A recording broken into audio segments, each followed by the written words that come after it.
नमस्कार दोस्तों, आपका हार्दिक स्वागत है आज के क्लासेस में। आज जो मैं बात करने वाला हूँ, बहुत ही इंपॉर्टेंट टॉपिक के बारे में बात करने वाला हूँ। वो है टैली। टैली इंपॉर्टेंट क्यों है? सिंपल सी बात है। टैली इंपॉर्टेंट इसलिए है क्योंकि टैली सीखने के बाद आप जॉब कर सकते हैं, जो कि इजीली आपको 8 से 10 से स्टार्ट होता है और 40 से 50 और 80 हज़ार तक जाता है, डिपेंडिंग अपॉन कितना आपको एक्सपीरियंस है with regard to Tally, with regard to accounts, with regard to TDS GST. ये सब पे डिपेंड करता है। तो इसीलिए इस वीडियो को मैं बना रहा हूँ और इस क्लासेस को ले रहा हूँ ताकि आप लोग ज़्यादा सीख पाएं और आगे बढ़ पाएं। और आप ज़्यादा सीखना चाहते हैं तो आप हमसे संपर्क कर सकते हैं और हम लोग ऐसे ही आगे बढ़ेंगे। तो जैसा कि मैं आपको बताना चाह रहा हूँ कि हम लोग जो स्टार्ट करने वाले हैं वो है टैली से। तो टैली के बारे में बहुत जगह पे बहुत कोई कुछ सिखाता है, लेकिन सबसे इम्पोर्टेंट ये होता है कि टैली का बेस क्या है। टैली का बेस जो होता है वो होता है अकाउंट्स। अकाउंट्स आपको सब कुछ नहीं आना चाहिए, लेकिन जो उसका मेन तत्व है वो आपको आना चाहिए। आपको आना चाहिए कि इनकम क्या होता है, आपको आना चाहिए कि एक्सपेंस क्या होता है, आपको आना चाहिए कि एक्सपेंस में भी अब डायरेक्ट एक्सपेंस क्या होता है, डायरेक्ट एक्सपेंस, इनडायरेक्ट एक्सपेंस,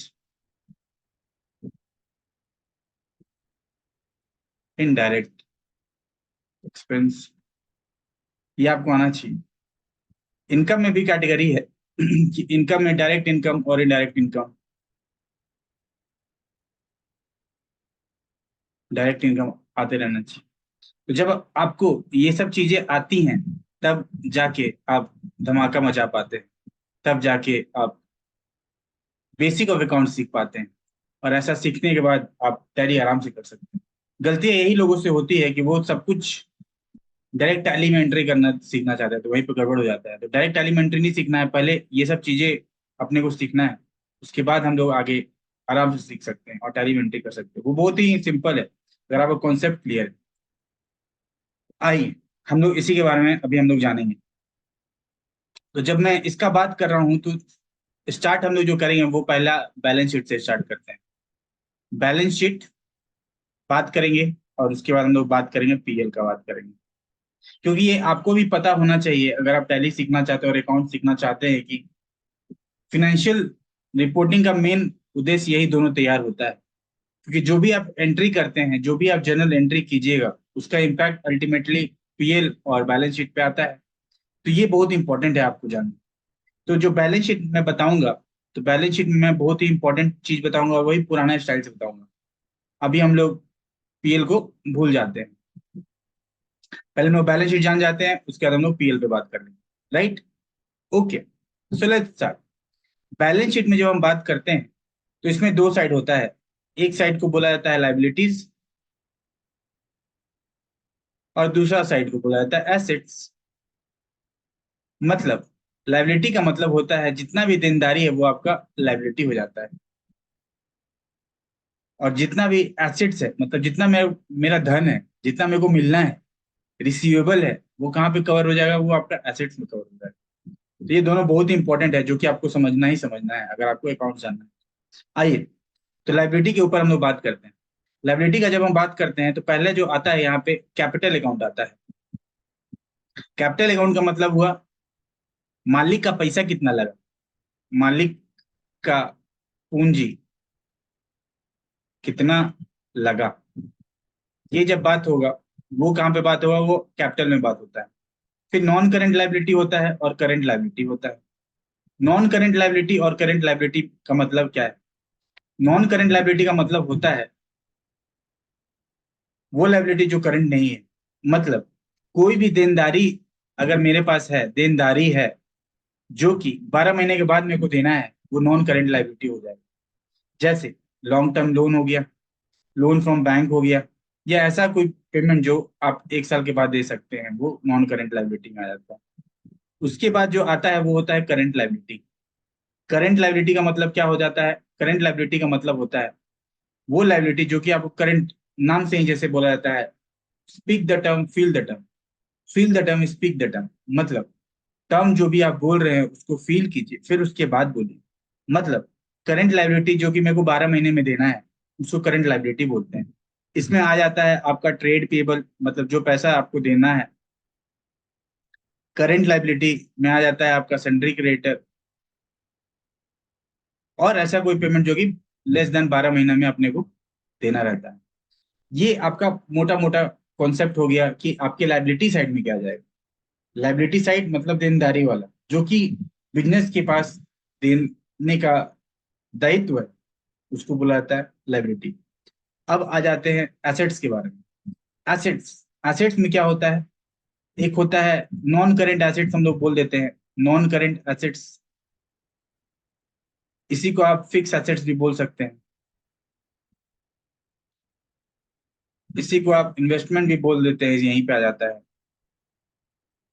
तो नॉन करेंट एसेट्स में क्या बोला जाता है? नॉन करेंट एसेट्स का मतलब हो गया वो एसेट्स जो कि करंट नहीं है। करंट, जैसा कि मैंने बोला, speak the term, feel the term, speak the term. मतलब जो भी टर्म आप बोल रहे हैं उसको फील करना है, उसके बाद बोलना है। तो non current assets, non current जो कि करंट नहीं। अब आप बोलिएगा करंट क्या है सर? तो आइए पहले हम लोग करंट एसेट्स को ही जान लेते हैं। करंट एसेट्स का मतलब होता है वो एसेट्स जो कि अपने को 1 साल के अंदर मिलना है, मतलब 12 महीने के अंदर मिलना है। जैसे सन्ड्री डेटर्स हो गया हमारा। हम लोग कोई भी माल उधार पे देते हैं तो हमारा इंटेंशन यही होता है, भले पैसा लेट से आए चाहे और लेट से आए या जल्दी आ जाए, कि हमारा पैसा 12 महीने में हमको मिल जाए। वो हमारा डेटर्स कहलाता है। उसके बाद हो जाता है कैश। आपका जो भी कैश रहेगा वो यहाँ पे आ जाता है। उसी को ट्रेड रिसीवेबल अगर रहता है तो वो आपको करंट एसेट्स में मिलता है। अब इसको छोड़ के जो भी हमारा रहता है वो हमारा non current asset. Non current assets में क्या आ गया? फिक्स एसेट्स आ गया, इन्वेस्टमेंट आ गया। जैसे आपके पास गोल्ड है, गोल्ड हो गया, ज्वेलरी हो गया, फर्नीचर हो गया, मोबाइल हो गया। तो ये जो भी चीजें हैं ये आपका नॉन करंट एसेट्स में आ जाता है। और यहाँ तक में आपको कोई डाउट है तो आप पूछ सकते हैं। अगर आप इसका लेना चाहे स्क्रीनशॉट, तो स्क्रीनशॉट ले सकते हैं, फिर हम लोग आगे बढ़ते। तो आप यहाँ तक समझ गए होंगे। यहाँ तक में कोई डाउट है तो मैं एक बार क्लैरिटी के लिए फिर से एक बार बोल देता हूँ। सिंपल सा समझना है। मैं स्टार्टिंग से फिर से बोल, मैं क्या बोल रहा था कि पहला चीज हम लोग को ये जान लेना है कि हम अलग है, हमारा व्यापार अलग है। मतलब बिजनेस ओनर अलग है और बिजनेस अलग है। आप ये नहीं बोल सकते जो भी धंधे में पैसा वो हमारा है आपका ही। लेकिन अगर आप दोनों को एक मान के चलेंगे तो आप अकाउंटिंग गड़बड़ा देंगे, अकाउंटिंग में गड़बड़ हो जाएगा। इसलिए आप दोनों को अलग अलग मान के चलें। आप ये माने कि आप अलग हैं, बिजनेस अलग है। बिजनेस में आप पैसा लगा रहे हैं तो वो आपका कैपिटल हो गया। कैपिटल आप पैसे लगा रहे हैं, मतलब पूंजी लगा रहे हैं। फिर मैंने बोला नॉन करेंट लाइबिलिटी, मतलब देनदारी है, 12 महीने के बाद देना है, तो नॉन करेंट लाइबिलिटी। जैसे लॉन्ग टर्म लोन मैंने बताया आपको, लॉन्ग टर्म लोन हो गया। टर्म लोन हो गया जो कि मेनली 5-10 साल जितना इंसान चाहता है उतने दिन के लेता है। लैप हो गया, तो ये नॉन करंट लाइबिलिटी हो गया। लोन अगेंस्ट प्रॉपर्टी आदमी लेता है कि लंबा चीज के लिए करेंगे। सीसी अकाउंट अगर खोल लेता है वो अपने नॉन करंट लाइबिलिटी में रहता है। फिर करंट लाइबिलिटी, करंट लाइबिलिटी का मतलब क्या हुआ? करंट लाइबिलिटी का मतलब होता है वो पैसा जो कि मेरे को 12 महीने में देना है, वो होता है करंट लाइबिलिटी। करंट लाइबिलिटी में क्या क्या आ जाएगा? ट्रेड पेबल हो गया, सन्ड्री क्रेडिटर हो गया, ये हमारा करंट लाइबिलिटी हो गया। अब हम लोग आते हैं एसेट साइड में। एसेट साइड में क्या हो जाता है? दो पार्ट में हम मेनली इसको बांट देते हैं। एक होता है नॉन करेंट एसेट्स और दूसरा होता है current assets. Non current assets का मतलब क्या हो जाता है? वो एसेट जो कि करंट नहीं है। Speak the term, feel the term. अब करंट एसेट्स क्या होता है? करंट एसेट्स होता है हर वो एसेट जिसको मेरे को मिलना है, 12 महीने के अंदर मिल जाएगा पैसा, उसको बोलते हैं करंट एसेट्स। जैसे संडे डेटर्स हो गया था, बैंक हो गया, कैश हो गया, ट्रेड रिसीवेबल हो गया, डेटर्स हो गया, और कोई रिसीवेबल हो गया, या लोन एडवांस हम किसी को दिए हुए हैं। जैसे मान के चलिए पार्टी को एडवांस दे दिए जो कि सेटल हम कर लेंगे, वो हमारा करंट एसेट्स हो जाता है। और नॉन करंट एसेट्स में क्या जाता है? उसमें आता है आपका एसेट्स। एसेट्स का मतलब कोई भी अगर कोई गाड़ी रखा है वो आपका एसेट्स हो गया, कंप्यूटर हो गया, फर्नीचर हो गया, fixer and furniture and fixer हो गया, और कोई इन्वेस्टमेंट हो गया, वो आपका एसेट्स हो जाता है। सिंपल। अब हम लोग जाते हैं कि पीएल क्या होता है। PL, profit and loss account, इसी को बोला जाता है प्रॉफिट एंड लॉस अकाउंट। और कोई इसी को बोलता है trading profit and loss account, profit and loss account. अब इसको भी मजा आता है बीच वाला करके चलने में। ऐसे बोला जाता है कि हमारा हॉरिजेंटल होता है, वर्टिकल होता है, दूसरा भी बैलेंस शीट बनता है। तो हम लोग इसी पे बात करेंगे ताकि आपको क्लैरिटी आए, दोनों को दाहिने और बाएं करके समझ। और वो आपको हमेशा याद रहेगा, क्योंकि मैं हमेशा ये बोलता हूँ कि एक बार समझ लेने का देर है, फिर वो आपको ऑटोमेटिकली याद है, क्योंकि आप उसको अप्लाई करते रहेंगे। Practice is progress. प्रैक्टिस करना है तो प्रोग्रेस आपको होगा। तो चलिए, जब पीएल का हम बात करते हैं तो हमारा स्टार्ट जो होता है ओपनिंग स्टॉक से होता है। आप बोलिएगा सर कोई नया धंधा स्टार्ट कर रहा है तो ओपनिंग स्टॉक कहाँ से रखेगा? तो हम कहाँ बोल रहे हैं नया धंधा में ओपनिंग स्टॉक होगा। तो ओपनिंग स्टॉक नहीं रहेगा। लेकिन धंधा स्टार्ट किया तो कुछ माल खरीदेगा तभी तो माल बेचेगा। तो वो परचेज किया, उसके बाद यहाँ पे वो कुछ सेल करेगा, उसके बाद उसका कोई क्लोजिंग स्टॉक बनेगा। अब यहाँ पे जो आ जाता है उसको बुलाता है ग्रॉस प्रॉफिट। ग्रॉस प्रॉफिट यहाँ पे आ जाएगा। अब बात को समझिएगा, ग्रॉस प्रॉफिट कहाँ निकला, ये इंपॉर्टेंट चीज है। ग्रॉस प्रॉफिट और नेट प्रॉफिट में बहुत सारा बच्चा लोग गड़बड़ करता है, इसलिए मैं बहुत क्लैरिटी के साथ समझा देना चाहता हूँ। ओपनिंग स्टॉक कब आएगा? जब कोई माल में डील कर रहा है, माल में डील कर रहा है मतलब कोई स्टॉक को बेच रहा है, खरीद रहा है, तो ओपनिंग स्टॉक। इस साल जब कोई धंधा नया स्टार्ट किया तो नहीं आएगा, लेकिन नेक्स्ट साल तो आएगा। तो यही ये ओपनिंग स्टॉक हो गया। अब परचेज आ गया, जो माल हम खरीदे हैं उसको परचेज में डाल देंगे, सेल में डाल देंगे, स्टॉक में डाल देंगे। क्लोजिंग स्टॉक, जो हमारा माल बच गया वो हमारा क्लोजिंग स्टॉक में चला जाएगा।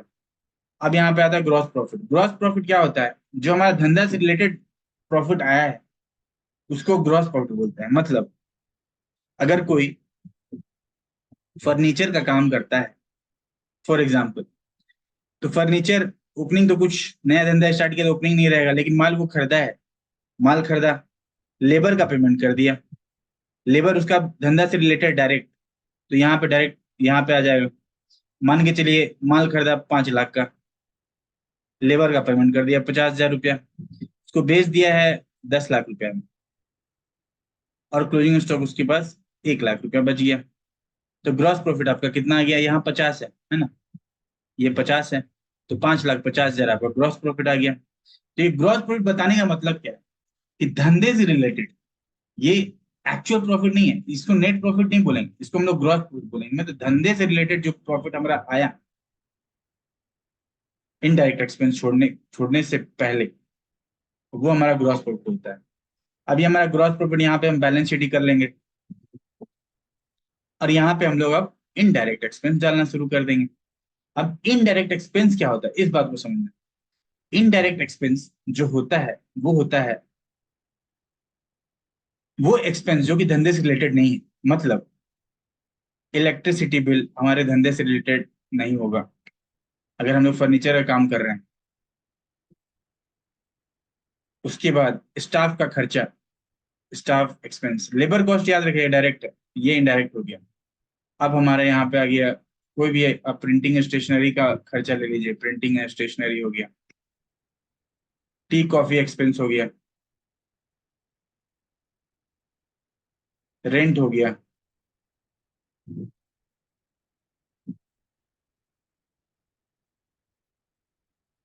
तो ये सब हमारा आ जाएगा यहीं पे। ऑफिस रेंट हो गया, टेलीफोन एक्सचेंज हो गया, टेलीफोन एक्सपेंस हो गया, मोबाइल एक्सपेंस हो गया, ट्रैवलिंग का हो गया, पोस्टेज हो गया। ये हमारा इनडायरेक्ट एक्सपेंस है। अब हमारा सवाल आता है सर, इनडायरेक्ट खर्चा हो रहा है तो इनडायरेक्ट इनकम भी तो होगा हमारा। सही बात है, इनडायरेक्ट इनकम भी हुआ आपके पास। इनडायरेक्ट इनकम, इनडायरेक्ट जब इनकम होता है तो वो क्या क्या होगा? जैसे आपको डिविडेंड मिला, वो आपका इनडायरेक्ट इनकम हो गया। आपको कमीशन मिला व्यापार से रिलेटेड, वो आपका इनडायरेक्ट इनकम हो गया। आपको और कोई धंधे से धंधे को छोड़ के कोई इनकम होता है, वो आपका इनडायरेक्ट इनकम हो जाता है। अब ध्यान देने वाली बात ये है, अब हमारा जो प्रॉफिट होगा, अब हमारा जो प्रॉफिट होगा उसको हम लोग बोलते हैं नेट प्रॉफिट। यही है मेन प्रॉफिट। क्यों ये है मेन प्रॉफिट? क्योंकि यही पैसा जो होता है ना, यही आदमी धंधा से निकाल के लेके जाता है, यही प्रॉफिट को हम लोग कैपिटल में लेके जाते हैं। अब बोलिए कैपिटल में क्यों सर? क्योंकि कैपिटल में हम लोग इसलिए लेके जाते हैं कि यही हमारे धंधे से प्रॉफिट बना। अब यही पूंजी को हम व्यापार में लगा देंगे और पैसा अगर निकालेंगे तो वहीं ड्राइंग से निकल जाता है। तो ये हमारा मेन उद्देश्य था कि आपको पीएल और बैलेंस शीट बता के दिखाने का। क्योंकि आप जो भी काम कीजिएगा, ध्यान रखिए, आप जो भी जनरल एंट्री कीजिएगा उसका इम्पैक्ट यही दोनों जगह पे आता है।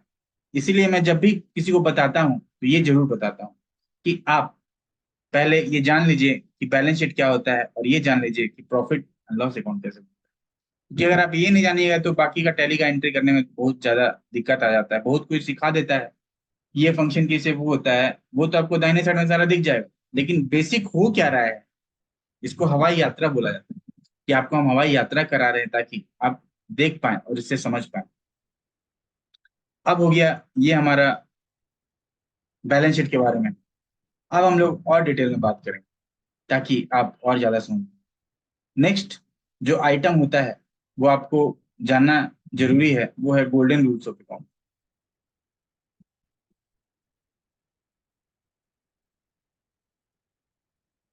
अब आइए, गोल्डन रूल ऑफ अकाउंट क्या बोलता है? गोल्डन रूल्स ऑफ अकाउंट्स क्या बोलता है? गोल्डन रूल्स ऑफ अकाउंट्स में तीन मेन होता है।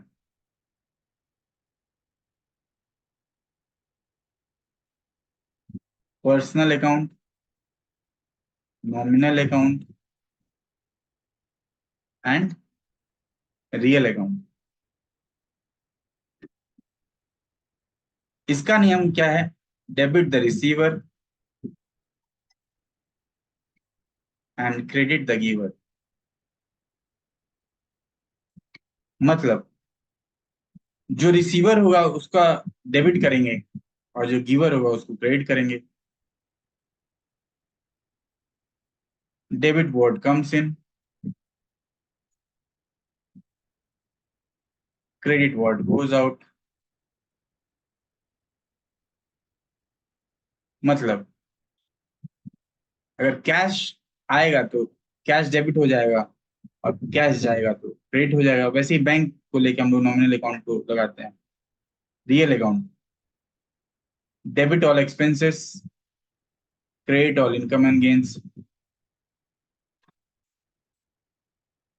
ये हमारा मेन अकाउंट। अब इसको फिर से समझाते हैं। मैं क्या बोल रहा हूँ, गोल्डन रूल्स ऑफ अकाउंट जो है वो है पर्सनल, नॉमिनल और रियल अकाउंट। पर्सनल अकाउंट बोलता है debit the receiver credit the giver. Nominal account बोला debit what comes in credit what goes out. Real account बोलता है debit all expenses and credit all income and gains. तो इसको हम लोग को याद रखना है। तो इसको ध्यान से ध्यान दें। कोई बात नहीं, मेरे को लगा ये हमारा रियल अकाउंट होता है, इसको हम डिलीट कर देते हैं।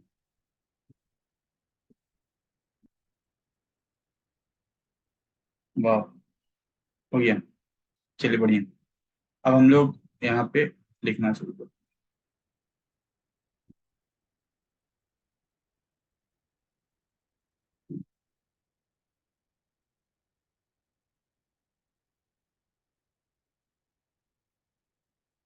रियल अकाउंट ये होता है, नॉमिनल अकाउंट ये होता है। ठीक है। Debit all expenses and credit all income and gains. अब हम लोग एंट्री को समझते हैं। एंट्री को समझने का सिंपल उपाय है, इसी का थोड़ा सा एडवांस वर्जन क्या हो जाता है, वो जाता है increase in assets. Increase in assets debit कर देंगे। इंक्रीज इन लाइबिलिटी,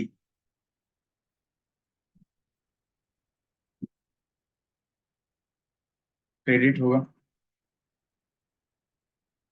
तो ये चीज को हम लोग को याद रख के चलना है। तो अभी हम लोग क्या करेंगे कि आपको एक क्वेश्चनेयर देंगे ताकि आप डेबिट क्रेडिट को प्रैक्टिस कर पाए।